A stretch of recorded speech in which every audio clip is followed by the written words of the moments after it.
这次见面我还真有点不好意思。在上次结婚启事里，我曾夸下海口要瘦身减肥，没想到减肥，我是越减越肥呀。你从3月份，去年3月份是30斤，今年是不34斤了，要肥吧了，从23又到24了。说实话，自从去年决定要减肥以后，我的确也努力过，在减少饭量的同时加大运动量。结果经常饿的我是眼冒金星，四肢无力，走起路来都直打摆子。再那样下去，非出事不可。这肥呀，我不减了。你这吃吧，这个减肥少吃点吧，就是当场就报复，你到处给你小便。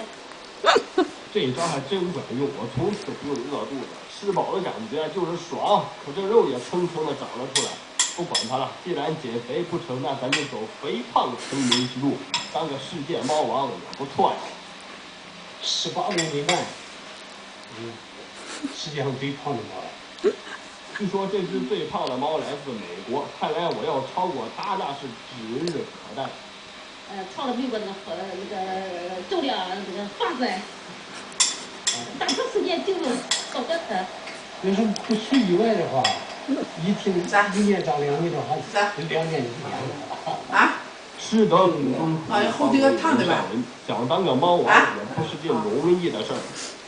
哎呦，我们家来福这个腰都25了，你算是赶不上了。我赶不上了。而且我也算是看出来了，因为这来福啊，知道今年是猪年，所以说他觉得当猫没什么意思。今年猪得宠啊，干脆我变猪得了。好，说完这个。